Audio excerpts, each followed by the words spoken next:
السلام عليكم ورحمة الله وبركاته. الحمد لله رب العالمين والصلاة والسلام على سيدنا محمد وآله وصحبه أجمعين أما بعد. فقد قال الله تعالى في القرآن الكريم وفي الفرقان المجيد أعوذ بالله من الشيطان الرجيم بسم الله الرحمن الرحيم وذكرهم بأيام الله إلى آخر الآية. وقال نبينا محمد صلى الله عليه وسلم أهل بيتي كسفينة نوح فمن ركبها نجا ومن تخلف عنها غرق أو كما قال عليه الصلاة والسلام ربي اشرح لي صدري ويسر لي أمري واحلل عقدة من لساني يفقهوا قولي ربي زدني علما. இவையகத்தை படைத்து பரிபாலித்து கொண்டிருக்கும் ஏகவல்லோனாகி அல்லாஹ் சுப்ஹானஹு தஆலாவுக்கு எல்லா புகழும் அல்ஹம்துலில்லாஹ். இவ்வுலகத்திற்கு அருட்கொடையாக வந்துதித்த எமது உயிர் மேலான கண்மணி நாயகம் ஸல்லல்லாஹு அலைஹி வஸல்லம் அன்னவர்கள் மீதும் அவர்களது பரிசுத்த குடும்பத்தினர்கள் உத்தம தோழர்கள் அன்னவர்களை மறுமை நாள் வரைக்கும் பின்பற்றி வாழக்கூடிய முஃமினான முஸ்லிமான ஆண்கள் பெண்கள் அனைவர் மீதும் ஏகவல்லோன் அல்லாஹ் சுப்ஹானஹு தஆலாவுடைய சாந்தியும் சமாதானமும் என்றென்றும் நின்று நிலவட்டுமாக. புனிதமான சங்கையான மொஹர்ரம் மாதத்தில் புனிதமான இறைவனுடைய நேசத்தை பெற்ற இறை நெருக்கத்தை பெற்ற ஒரு இறை நேசர் ஒருவருடைய வாழ்க்கை வரலாறு அவர்களது வாழ்வில் இடம்பெற்ற சில விடயங்களை இந்த திருநாளில் இந்த நல்ல வேளையில் ஞாபகப்படுத்துவதை இட்டு மட்டில்லா மகிழ்ச்சி அடைகின்றோம். இந்தியாவினுடைய கர்நாடக மாநிலத்தின் அங்கோலா பிரதேசத்தில் சையது மூசா வலியுல்லா அன்னவர்களுடைய மகனாக இவ்வையகத்தில் அவதரித்த இவ்வையகத்தில் உதித்த அந்த இறை நேசரை பற்றி நாம் இன்றைய நாளில் ஞாபகப்படுத்துகின்றோம். அவர்களது மகிமைகளை அவர்களது மாண்புகளை நாம் வருடாவர்ணம் ஞாபகப்படுத்தி வருகின்ற தோரணையில் நாம் இன்று அவர்களுடைய வாழ்க்கை வரலாற்றை இரத்தின சுருக்கமாக நோக்கலாம். அசைது மூசா வலியுல்லா அன்னவர்கள் அசைது ஃபத்துஹுல்லாஹில் பக்தாதி கத்தசல்லாஹு ஸல்லல் அசீஸ் அன்னவர்களுடைய மகனாக இருக்கின்றார். ஃபத்துஹுல்லாஹில் பக்தாதி ரலியல்லாஹு தஆலா அன்ஹு அவர்கள் இந்தியாவினுடைய கர்நாடக மாநிலத்திற்கு அங்கோலா பிரதேசத்திற்கு வருகை தந்து அங்கு பல மார்க்க சேவைகளை செய்து அவர்களது புத்திரராகத்தான் அசைது மூசா வலியுல்லா கத்தசல்லாஹு ஸல்லல் அசீஸ் அன்னவர்கள் வையகத்தில் அவதரிக்கின்றார்கள்.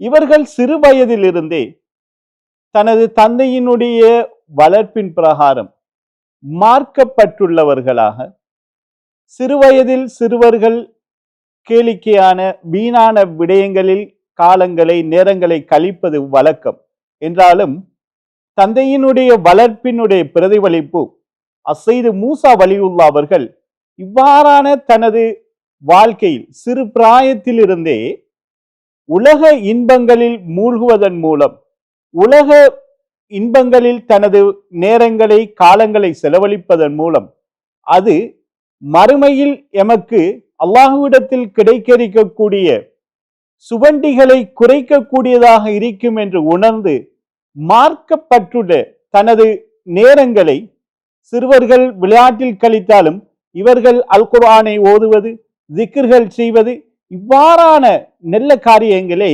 தங்களது சிறு பிராயத்திலிருந்து தங்களது சிறு பிராய நேரங்களை காலங்களை கழித்து வருகின்றார்.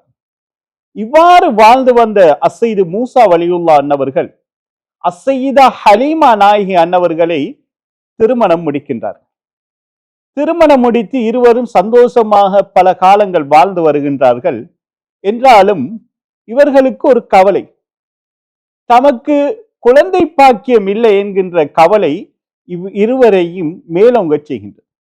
ஆகவே அசைது மூசா வலியுல்லா அன்னவர்களும் அசைதா ஹலீமா நாயகி அன்னவர்களும் நல்லடியார்களை சந்தித்து அவர்களிடத்தில் பிரார்த்தனை புரிவது, இந்த கவலையை நமக்கு போக்கும் முகமாக ஒரு குழந்தை பாக்கியம் கிடைக்க வேண்டும் என்று இறைவனை பிரார்த்தனை செய்து வருகின்றார்.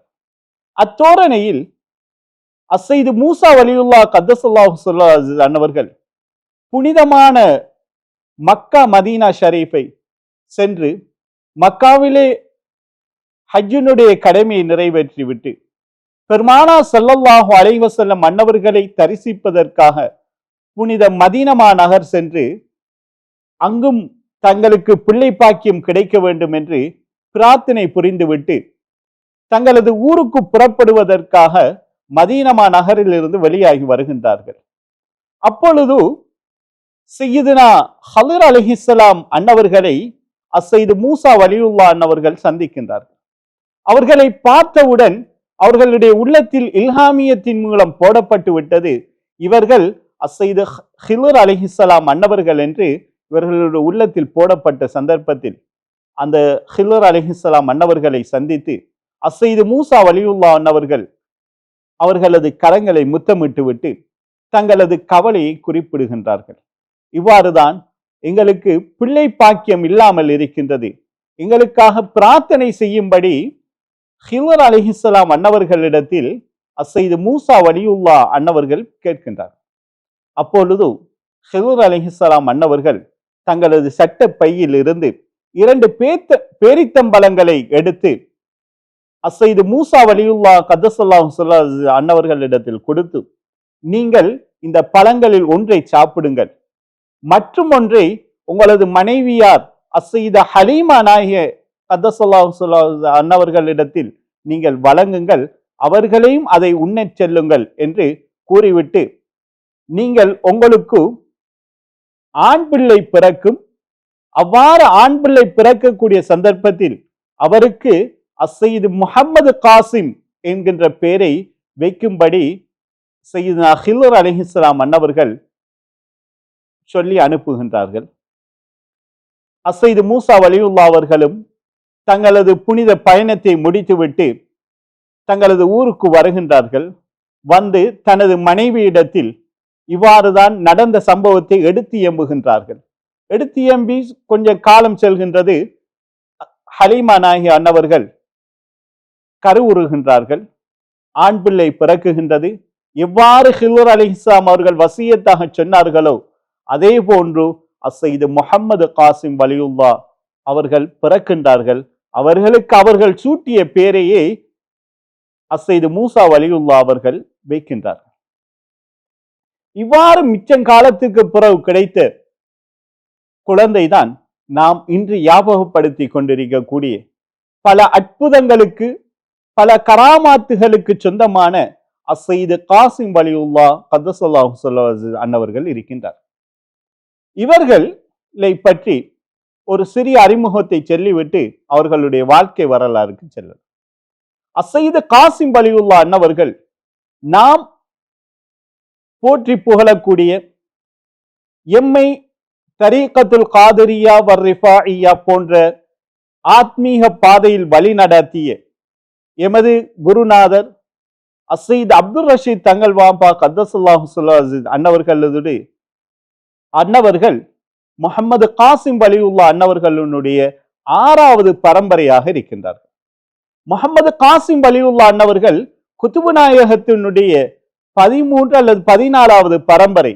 இவ்வாறு அவர்களுடைய பரம்பரையில் அது சையதுனா அலியின் கர்ரமல்லாஹு வஜ்ஹஹு அன்னவர்கள் வரைக்கும் இந்த பரம்பரை செல்கின்றது. ஆகவே எவ்வாறு அஸ்ஸைது காசிம் வலியுல்லா கத்தஸல்லாஹு ஸல்லல்லாஹு அன்னவர்கள் பல அற்புதங்களை உள்ளடக்கியவர்களாக இருக்கின்றார்களோ அதே போன்றுதான் நாமெல்லாம் அறிந்த நமது நெஞ்சமெல்லாம் நிறைந்து வாழக்கூடிய எமது கண்ணியத்துக்கும் மரியாதைக்கும் உரிய ஷேக் நாயகம் அஸ்ஸைது அப்துல் ரஷீத் தங்கள் வாப்பா கத்தஸல்லாஹு ஸல்லல்லாஹு அன்னவர்களும் அதற்கு உரித்தானவர்கள் என்பதில் எவ்விதமான ஐயமும் கிடையாது. அஸ்ஸைது காசிம் வலியுல்லா அன்னவர்கள் கர்நாடகா மாநிலத்தில் அங்கோலா பிரதேசத்தில் தான் பிறக்கின்றார்கள். இவ்வாறு பிறந்து சிறு காலங்கள் செல்கின்றது. தனது தாயும் தந்தையும் மரணித்து விடுகின்றார்கள். சிறு வயதிலே தாய் தந்தையினுடைய இழப்பிற்கு பின்னால் அஸ்ஸைது முஹம்மது காசிம் வலியுல்லா கத்தஸல்லாஹு ஸல்லல்லாஹு அன்னவர்களுக்கு கவலை ஏற்படுகின்றது. ஆகவே நாம் இந்த உலகத்தில் சுகபோகமான வாழ்க்கையை விட்டு இன்பமான வாழ்க்கையை விட்டு நான் எனக்கு வழிகாட்டக்கூடிய இம்மையிலும் மறுமையிலும் என்னை வெற்றியடைய செய்யக்கூடிய ஒரு ஷேகை கண்டுபிடிக்க வேண்டும், ஷேகிடத்தில் சென்று நான் என்னை பதப்படுத்தி கொள்ள வேண்டும் என்கின்ற கவலை வருகின்றது. அப்போது அசைது காசிம் வலியுல்லா கத்தசுல்லா அசீஸ் அவர்கள் தங்களது ஊரில் இருந்து புனித மக்கமா நகருக்கு செல்கின்றார்கள். அதற்கு செல்வதற்கு முன்னால் பல பிரதேசங்களில் பல ஊர்களில் தனக்கொரு காமிலான ஒரு முரப்பியான ஷேக் கிடைக்க வேண்டும் என்று பல கஷ்டங்களை பல துன்பங்களை அனுபவிக்கின்றார்கள். கடைசியாக மக்கமா நகரில் அசைது முஹம்மது ரிஃபாஇ கத்தஸல்லாஹு அஸீஸ் அன்னவர்களிடத்தில் சென்று தங்களை பதப்படுத்துவதற்காக அவர்களுக்கு பணிவிடை செய்து அவர்களிடத்தில் அறிவை பெறுவதற்காக பல காலங்கள் செல்கின்றது. இவ்வாறு சென்றிருக்கக்கூடிய காலங்களிலே அசைது முஹம்மது ரிஃபாஇ கத்தஸல்லாஹு அஸீஸ் அன்னவர்கள் அசைது முஹம்மது காசிம் வலியுல்லா அன்னவர்களுடைய வாழ்வில் பல அற்புதங்களை பார்க்கின்றார். இவர்கள் தங்களது தேவைக்காக வெயில் வேளைகளில் பாதையில் செல்வார்கள் என்றால் பாதையில் உள்ள மரங்கள் இவர்களுக்காக நிழல் பிடிக்கும். ஒரு சந்தர்ப்பத்தில் பார்க்கின்றார்கள், அசைது காசிம் வலியுல்லா அவர்கள் தங்களது தேவையை கவாவுல் ஹாஜாவை நிறைவேற்றுவதற்காக செல்கின்றார்கள். செல்கின்ற சந்தர்ப்பம் கடும் வெப்பமான சூழ்நிலையாக இருக்கின்றது. அப்பொழுது ஒரு மரம் அவர்களுக்காக தனது வேர்களுடன் சென்று அவர்களுக்காக நிழல் பிடிக்கக்கூடிய காட்சியெல்லாம் பார்க்கின்றார். இவ்வாறான விடயங்களை பார்த்ததிலிருந்து அசைது முஹம்மது ரிஃபாஇ கத்தஸல்லாஹு அஸீஸ் அன்னவர்களுடைய உள்ளத்தில் அசைது காசிம் வலியுல்லா அன்னவர்களை பற்றி ஒரு நேசம் இருக்கின்றது. அப்பொழுது ஒரு தடவை சொல்வார்கள், நீங்கள் மிக கூடிய காலம் எனக்கு பணிவிடை செய்து உங்களுடைய காலத்தை என்னுடன் கழித்து விட்டீர்கள், நீங்கள் தங்களது ஊருக்கு செல்லலாமே என்று அசைது முஹம்மது ரிஃபாஇ கத்தஸல்லாஹு அஸீஸ் அவர்கள் குறிப்பிடுவார். அதற்கு அசைது முஹம்மது காசிம் வலியுல்லா அன்னவர்கள் சொல்லுவார்கள், எனது நோக்கம் எனது தேவை நிறைவேற்றிவிட்டால் நான் எனது ஊருக்கு சென்று விடுவேன் என்று சொல்லுவார்கள். அப்போது அவர்களுடைய ஷேக் அவர்கள் கேட்பார்கள், உங்களது நோக்கம் உங்களுடைய தேவை என்ன என்று கேட்கின்ற போது அசைது முஹம்மது காசிம் வலியுல்லா அவர்கள் சொல்லுவார்கள், எனக்கு 4 தரீகாக்களினுடைய வலீஃபா அதனுடைய சில்சிலா எனக்கு தேவை என்று குறிப்பிடுவார்கள். ஷேக் அவர்களுக்கும் இவர்களை பற்றி உண்டான நேசம் இருப்பதனால் கொஞ்சம் யோசித்து விட்டு, இரவுனுடைய நேரம்தான் இந்த சம்பவம் நடக்கின்றது. அப்போது ஷேக் அவர்கள் உறங்கச் சென்று விடுவார்கள். உறங்கச் சென்றதற்கு பின்னால் அசைது முஹம்மது ரிஃபாஇ கத்தஸல்லாஹு அன்னவர்களுடைய கனவிலே அசைது அஹ்மதுல் கபீர் ரிஃபாஇ கத்தஸல்லாஹு அன்னவர்கள் தோன்றி கூறுவார்கள், எனது மகனே அசைது காசிம் வலியுல்லா அன்னவர்களை எமது தரீகாவுனுடைய சங்கிலியில் சேர்த்து விடுங்கள், அவர்கள் கேட்கக்கூடிய அவர்களுடைய நோக்கத்தை நிறைவேற்றி அவர்களை அவர்களது ஊருக்கு அனுப்பிவிடுங்கள் என்று அசைது அஹ்மதுல் கபீர் ரிஃபாஇ கத்தஸல்லாஹு அஸீஸ் அன்னவர்கள் குறிப்பிடுவார். காலையில் எழுந்ததற்கு பின்னால் அசைது முஹம்மது காசிம் வலியுல்லா அன்னவர்களை கூப்பிட்டு, அசைது முஹம்மது ரிஃபாஇ கத்தஸல்லாஹு அஸீஸ் தங்கள் கேட்ட நோக்கம் உங்களுடைய நோக்கத்தை நிறைவேற்றி கொடுக்கும்படி இரவு கனவிலே அசைது அஹ்மதுல் கபீர் ரிஃபாஇ கத்தஸல்லாஹு அஸீஸ் அன்னவர்கள் குறிப்பிட்டார்கள். ஆகவே இந்த தரீகாவுனுடைய சில்சிலா என்ன இருக்கின்றது என்று அவர்கள் கொடுப்பார்கள். கொடுத்துவிட்டு, நீங்கள் இந்த தரீகாவுனுடைய விடயத்தையும் அதே போன்று இறைவனை ஏகத்துவப்படுத்துவது, தொழுகையை நிலைநாட்டுவது என்கின்ற விடயங்களை உடன்படிக்கை செய்து அதை கொடுத்து விடுவார்கள். அதற்கு பின்னால் அசைது காசிம் வலியுல்லா அன்னவர்கள் ஜித்தாவில் இருந்து கண்ணனூர் நோக்கி வரக்கூடிய ஒரு கப்பலிலே பிரயாணிப்பார். பிரயாணிக்கக்கூடிய சந்தர்ப்பத்தில் இப்பொழுது அல்லாஹு தஆலா நமக்கு செய்திருக்கக்கூடிய ஒரு பெரும் அருட்கொடை, எமது பயணங்கள் ஒரு குறிப்பிட்ட மணித்தியாலங்களுக்குள் அல்லது குறிப்பிட்ட ஓரிரு நாட்களுக்குள் எமது பயணங்கள் மிக அதிகூடிய சிரமமின்றி எமது பயணங்கள் முடிந்துவிடும். இது அல்லாஹு தஆலா எமக்கு அளித்திருக்கக்கூடிய மாபெரும் நிஅமத். என்றாலும் அக்காலத்தில் ஒரு பிரயாணம் செல்வதென்றால் குறிப்பிட்ட காலம் 1 மாதம் செல்லுவதென்றாலும் அதை உறுதியாக நம்ப முடியாது. ஏன் வானிலை மாற்றங்கள் அதை தடுக்கக்கூடியதாக இருக்கும். இவ்வாறு ஜித்தாவிலிருந்து கண்ணனூரை நோக்கி புறப்பட்ட கப்பல் 1 மாதம் 2 மாதம் செல்லும் என்று பார்த்தால் அது எதிர்பார்த்ததை விட காலங்கள் கூடிவிடுகின்றது. இப்போது அங்கிருந்த பயணிகள் அங்கலாய்க்கின்றார்கள். தங்களுடன் கொண்டு வந்த நீர் முடிவடைகின்றது. தங்களது தேவைகளை நிறைவேற்றுவதற்கு, தங்களது தாகங்களை தீர்த்து கொள்வதற்கு நீர் இல்லாமல் இருக்கின்றதே என்று உணர்கின்ற சந்தர்ப்பத்தில் ஒரு மனிதர் கூறுவார், இவ்வாறுதான் நாம் பயணிக்கக்கூடிய இந்த கப்பலில் இவ்வாறு ஒரு மனிதர் இருக்கின்றார். அவரை பார்க்கின்ற போது இறைவனுடைய ஒரு நேசரை போன்றிருக்கின்றார். நாம் எல்லோரும் அவரிடத்தில் போய் பிரார்த்தனை புரிய கேட்போம் என்று கப்பலில் பயணித்த பயணிகள், சக பயணிகள் அசைது காசிம் வலியுல்லா அன்னவர்களிடத்தில் வந்து சொல்கின்றார்கள், இவ்வாறுதான் நாங்கள் தங்களுடன் கொண்டு வந்த நீர்கள் முடிந்து விட்டது, தங்களுக்கு தாகமாக இருக்கின்றது என்று முறையிடுகின்ற போது அசைது காசிம் வலியுல்லா அவர்கள் சொல்லுவார்கள், நீங்கள் எந்த பாத்திரங்களில் நீர் கொண்டு வந்தீர்களோ அந்த பாத்திரங்களை கப்பலினுடைய முன்பகுதியில் அதனுடைய வாயிலை துறந்து வைத்து விடுங்கள் என்று அசைது காசிம் வலியுல்லா அவர்கள் குறிப்பிடுவார். அப்போது அவர்கள் கூறியது போன்றும் எல்லோரும் தாங்கள் கொண்டு வந்த தோல் பைகளை, அதனுடைய வாயில்களை, அதனுடைய வாயை அவிழ்த்து கப்பலினுடைய முன்பகுதியில் வைப்பார்கள். அதற்கு பின்னால் அசைது காசிம் வலியுல்லா அவர்கள் பிரார்த்தனை புரிவார்கள். அந்த நேரம் வானிலை மிக பிரகாசமானதாக இருந்த வானம் கருக்க ஆரம்பிக்கின்றது. மலை மேகங்கள் ஒன்று கூறுகின்றது, மழை பொழிகின்றது. கப்பலில் வந்த பயணிகள் அனைவரும் தங்களுக்கு தேவையான அளவிற்கு நீரை நிரப்பி எடுத்துக் கொள்கின்றார்கள். அப்பொழுது அந்த பயணிகள் உணர்கின்றார்கள், இந்த மனிதர் கண்ணியமானவர், சிறப்புக்குரியவர் என்கின்ற மகத்துவத்தை உணர்கின்றார். பாதுகாப்பாக தங்களுடைய துறைமுகத்தை வந்தடைகின்றது கப்பல். அப்பொழுது இந்த செய்தி அரசரிடத்தில் செல்கின்றது, இவ்வாறுதான் நமது ஊருக்கு ஒரு பெரும் மகான் வந்திருக்கின்றார். மஸ்ஜிது ஐதுருஸ் எனும் பள்ளியில் தான் அசைது காசிம் வலியுல்லா அவர்கள் வந்து தங்கியிருக்கின்றார்கள். தங்கியிருக்கின்ற செய்தி அரசருக்கு போகின்றது. இவ்வாறான சம்பவம் இடம்பெற்றதாக அரசருக்கு செய்திகள் போகின்றது. அப்போது அரசர் அழைப்பு விடுக்கின்றார்,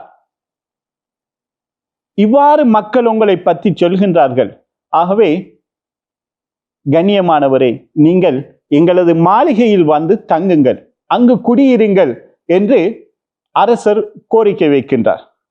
அப்போது அசைது காசிம் வலியுல்லா அவர்கள் சொல்லுவார்கள், நாங்கள் ஏழைகள், நாங்கள் இந்த பள்ளியிலே தங்கி விடுகின்றோம் என்று குறிப்பிட்டுவார். என்றாலும் அரசருக்கு இவரை விட விருப்பம் இல்லை.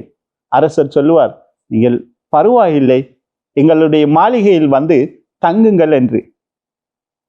காசிம் வலியுல்லா அவர்கள் நிராகரித்து பார்ப்பார்கள். இவர்கள் அதை ஏற்றுக்கொள்வதாக இல்லை, விருப்பத்துடன் கூப்பிடுகின்றார்கள் என்பதற்காக அந்த மாளிகையில் வந்து தங்குவார். இவ்வாறு பல காலங்கள் போகின்றது. இந்த காலத்தில் தான் அந்தரு தீவில் இருந்து மக்கள் கண்ணனூருக்கு தங்களது பொருளாதார, தங்களது தேவைகளை நிறைவேற்றுவதற்காக வந்து செல்வார்கள். இந்த அந்தரத்தீவு உட்பட லட்சதீவு அரக்கல் எனும் மன்னனுடைய ஆட்சிக்கு கீழால் தான் அக்காலத்தில் இருக்கின்றது. அப்போது அங்கிருந்து வரக்கூடிய மக்களுக்கு கேள்விப்படுகின்றது, இவ்வாறு ஒரு மகான் கண்ணனூரில் அரச மாளிகையில் தங்கியிருப்பதா. அவரை போய் சந்தித்து விட்டு அந்த மக்களும் சொல்லுவார்கள், எங்களுக்கு எங்களுடைய தீவிலே மார்க்க பணி ஆற்றுவதற்காக, எங்களை மார்க்கத்தின்பால், தரீகாவின்பால் எங்களை இணைக்க வேண்டும் என்பதற்காக நீங்கள் தங்களது ஊருக்கு வந்து தலைமை பதவியை, எங்கள் ஊரினுடைய பொறுப்பை ஏற்கும்படி மக்களும் கோரிக்கை விடுக்கின்ற போது அந்த அரசர் அசைது முகமது காசிம் வலியுல்லா அன்னவர்களுடைய விருப்பத்துடன் அந்த பிரதேசத்திற்கு ஒரு தலைமைத்துவ பதவியை கொடுத்து அனுப்புகின்றார்கள். ஏனென்றால் அந்தரத்தீவு எல்லா மக்களுக்கும் இதற்கு முன்னால் பிரபலியமான ஒரு இடம். ஏனென்றால் சையதுனா அபூபக்கர் சித்திக் ரலியல்லாஹு அன்ஹு அவர்களுடைய பேரர் உபைதுல்லா வலியுல்லா அன்னவர்களுடைய தர்கா ஷரீஃப் அவர்களுடைய அடக்கஸ்தலம் அந்தரத்தூவிலே இருக்கின்றது. ஆகவே பல மனிதர்கள் அந்த இடத்திற்கு வருகை தந்து போவார்கள். அதற்கு பின்னால் சையது முஹம்மது காசிம் வலியுல்லா அன்னவர்கள் அந்தரத்தீவுக்கு செல்கின்றார்கள்.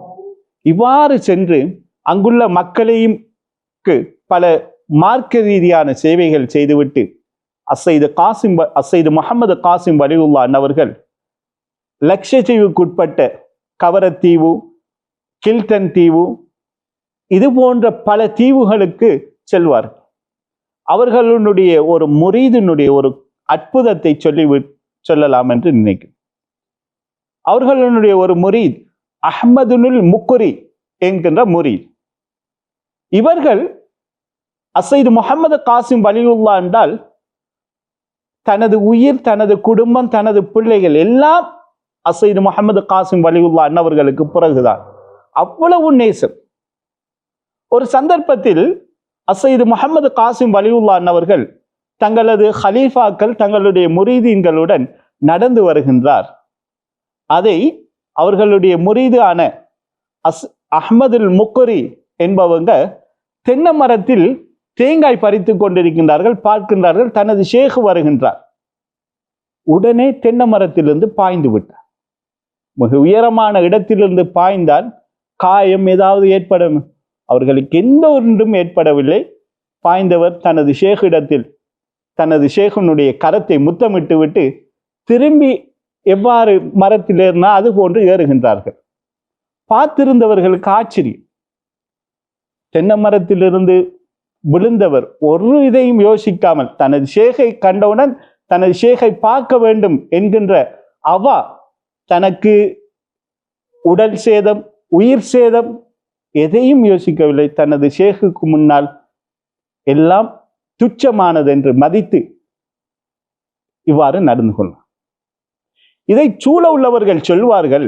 இதற்குரிய காரணம் என்னவென்றால், ஒரு சந்தர்ப்பத்தில் சையது முஹம்மது காசிம் வலியுல்லா அன்னவர்கள் ஒரு தீவில் இருக்கின்ற போது அந்த தீவு மக்கள் சையது முஹம்மது காசிம் வலியுல்லா அவர்களை ஒரு லேசாக கருதி தங்களது வீட்டில் ஒரு மௌலுது மஜ்லிஸை ஏற்பாடு பண்ணி அதில் சையது முஹம்மது காசிம் வலியுல்லா அன்னவர்களை கூப்பிட்டு ஒரு விடயத்தை ஏவுகின்ற அமைப்பில் மௌலுத படிங்கள இவ்வாறு சையது முஹம்மது காசிம் வலியுல்லா அன்னவர்கள் குறிப்பிடுவார். அப்போது சையது முஹம்மது காசிம் வலியுல்லா அன்னவர்கள் தனது முரீதாக இருந்த அஹ்மதுனுல் முக்குரி என்கின்றவர் 16 வயது இளைஞராக இருக்கின்றார். இவர்களுக்கு இவ்வாறான மௌலுதுகள் ஓதுவது தெரியும். அவரை கூப்பிட்டு அவருடைய வாயிலை உமிழ்ந்து விட்டு சொல்வார்கள், நீங்கள் ஓதுங்கள் என்று. அவர்கள் முழுமையாக அந்த மௌலுதை பரிபூர்ணமாக எந்த ஒரு நூலையோ எந்த ஒரு கிதாபையோ பார்க்காமல் பரிபூர்ணமாக ஓதுவார்கள். அதோடன் எல்லோரும் ஆச்சரியம். கொஞ்சம் அவமரியாதையாக பார்த்தவர்கள் அவர்களுக்கு மரியாதை கொடுத்து அவர்களுடைய தரீகாவில் நுழைவார்கள். ஆகவே இந்த அஹ்மதுல் முக்குரி அவர்களுக்கு மரத்தில் இருந்து விழுந்தும் எந்த ஒரு பாதிப்பும் ஏற்படாத காரணம் 16 வயதில் அவர்கள் உமிழ்ந்த உமிழ்நீரினுடைய அருள் அந்த உடம்பில் இருக்கின்றதல்லவா, அதனால் தான் அவர்களுக்கு எந்த பாதிப்பும் ஏற்படவில்லை என்று அவர்களை சூழ உள்ள ஹலீஃபாக்கள் குறிப்பிடுவார்கள். இதில் ஒரு விடயத்தை நாம் உணர்ந்து கொள்ள வேண்டும். நாம் எமது ஷேகுமார்களுடன் பழகின்ற போது, அவர்களுடன் நடக்கின்ற போதும் எந்த ஒரு விடயமும் எம்மிடத்திலிருந்து அவர்களிடத்தில் அவமரியாதையாக கட்டளையினுடைய அமைப்பில் வந்துவிடாமல் வார்த்தைகளை மரியாதையாக பக்குவமாக பயன்படுத்தி கொள்ள வேண்டும். இவ்வாறு ஏராளமான சையது முஹம்மது காசிம் வலியுல்லா அன்னவர்களுடைய பல சம்பவங்கள். அவர்கள் இறுதியாக போய் வாழ்ந்த பிரதேசம்தான் கவரத்தீவு. அதில் ஒரு அற்புதத்தை குறிப்பிடலாம். அவர்கள் ஒரு சந்தர்ப்பத்தில் உது எடுப்பதற்காக ஒரு குளத்திற்கு செல்கின்றார்கள். குளத்திலே தங்களது தலப்பாகையும் தொப்பியையும் கலட்டி விட்டு உது செய்து விட்டு வந்து பார்ப்பார்கள். அந்த தலப்பாயிலே காகம் அசுத்தத்தை ஏற்படுத்திவிட்டது. அப்போது அவர்களுக்கு ஏற்பட்ட கோபத்தினால் சொல்லுவார்கள், நாங்கள் இருக்கக்கூடிய இந்த பிரதேசத்தில் இவ்வாறான அசுத்தத்தை ஏற்படுத்தக்கூடிய இந்த காகங்கள் இருக்கக்கூடாது என்று இன்று வரையும் குறிப்பிடுவார்கள். இந்த கவரத்தீவில் காகம் இல்லை. அதே போன்று அந்த பிரதேசத்தில் உள்ள பெண்களுக்கும் பிரசவ வலி ஏற்படுவது குறைவு. யார் அசைது முஹம்மது காசிம் வலியுல்லா அன்னவர்களுடைய பேரில் நேர்ச்சைகள் வைக்கின்றாரோ அவர்களுக்கும் பிரசவ வலி ஏற்படுவது குறைவு. அதை இன்று அம்மக்கள் கண்கூடாக அதை அனுபவித்து வருகின்றார்கள். இவ்வாறு அசைது காசிம் வலியுல்லா அன்னவர்களுக்கு அவர்கள் அசைதா ஆயிஷா அம்மையாரை திருமணம் முடிக்கின்றார். இவர்களுக்கு 5 புதல்வர்கள், 5 ஆண் பிள்ளைகளும் 3 பெண் பிள்ளைகளும் பிறக்கின்றார். அதில் முதலாவதாக அசைது அபு சாலிஹ் என்கின்றவரும், இரண்டாவதாக அசைது யூசுப் அலியுல்லா குந்தாபுரம் யூசுப் அலியுல்லா அன்னவர்களும் அசைது முஹம்மது காசிம் வலியுல்லா அன்னவர்களுடைய புதல்வர். அசைது அபு சாலிஹ் என்கின்ற மகனுடைய வம்சத்தில் இருந்துதான் எமது ஷேக் நாயம் அசைது அப்துல் ரஷீத் தங்கள் வாப்பா கதசுல்லா அவர்களுடைய பரம்பரை வருகின்றது.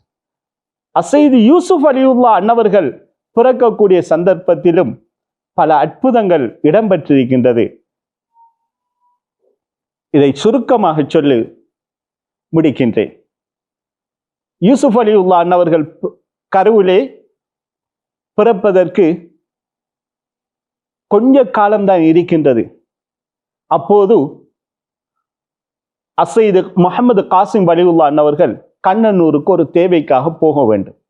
அப்போது மனைவியார் சொல்கின்றார், பிரசவ நேரம் நெருங்கிவிட்டது, இவ்வாறான சந்தர்ப்பத்தில் நீங்கள் நீண்ட பிரயாணம் செல்லக்கூடா, இவ்வாறு என்னுடன் துணையாக இருந்தால் நல்லமே என்று அசைதா ஆயிஷா அம்மையார் தனது கணவர் அசைது முஹம்மது காசிம் வலியுல்லா அன்னவர்களிடத்தில் சொல்லுகின்றார். அப்போது அசைது முஹம்மது காசிம் வலியுல்லா அன்னவர்கள் சொல்கின்றார்கள், நான் பிரயாணம் போய் வருகின்ற வரைக்கும் நீங்கள் பிள்ளை பெற்க மாட்டீர்கள். சுமார் 3 மாதங்கள், ஏற்கனவே 9 மாதம் பரிபூர்ணமாகிவிட்டது. அசைது முஹம்மது காசிம் வலியுல்லா அன்னவர்கள் கண்ணனூருக்கு வந்து 3 மாதங்களுக்கு மேலால் தங்களது வேலைகளை முடித்துவிட்டு ஊருக்கு செல்கின்றார்கள். ஊருக்கு சென்று ஓரிரு நாட்களுக்கு பிறகுதான் அசைது யூசுப் அலியுல்லா குந்தாபுரம் அவர்கள் பிறக்கின்றார்கள். ஆகவே அசைது யூசுப் அலியுல்லா அன்னவர்கள் அசைது முஹம்மது காசிம் வலியுல்லா அன்னவர்களுடைய 2வது மகனாக காணப்படுது. நாம் அனைவருக்கும் தெரியும், எமது தங்கள் வாப்பா கத்துசல்லாஹ் அன்னவர்களுடைய உருசுக்கு செல்லக்கூடிய நாம் அனைவரும் குந்தாபுரம் யூசுப் அலியுல்லா அன்னவர்களுடைய ஜியாரத்தை தரிசிப்பதுண்டு. அந்த குந்தாபுரத்திலிருந்து 150 கிலோமீட்டருக்கு அங்கால் தான் அசைது முஹம்மது காசிம் வலியுல்லா அன்னவர்கள் பிறந்த அங்கோலா என்கிற ஊர் காணப்படுகின்றது. ஆகவே நாம் கரம் பிடித்திருக்கக்கூடிய எமது ஷேக் நாயம் அன்னவர்களும் அசைது முஹம்மது காசிம் வலியுல்லா அன்னவர்களுடைய பரம்பரையை சார்ந்தவர்கள்.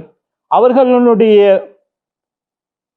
சரித்திரங்கள், அவர்களது அற்புதங்களை சொல்வதென்றால் இக்குறுகிய நேரத்தில் அவைகளை சொல்லி முடிக்க முடியாது.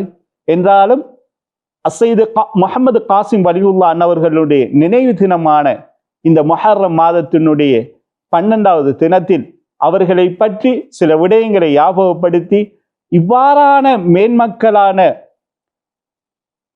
இறை நேசர்களை வழிகளை எமக்கு வழிகாட்டி தந்து கொண்டிருக்கக்கூடிய எமது மரியாதைக்கும் எமது கண்ணியத்துக்கும் உரிய அசைது ஹசன் கோயா தங்கள் வாப்பா மற்றும் அசைது ஹுசைன் கோயா தங்கள் வாப்பா அன்னவர்களுடைய வழிகாட்டலின் பிரகாரம் வாழ்ந்து நாமும் இறைவனுடைய பொருத்தத்தை பெற்று இறைவனுடைய நேசத்தை பெற்று நாளை மறுமையில் நல்லடியார்களினுடைய கூட்டத்தில் ஆகுவதற்கு ஏகவல்லோன் அல்லாஹ் சுப்ஹானஹு தஆலா எம் அனைவருக்கும் அருள் புரிவானாக.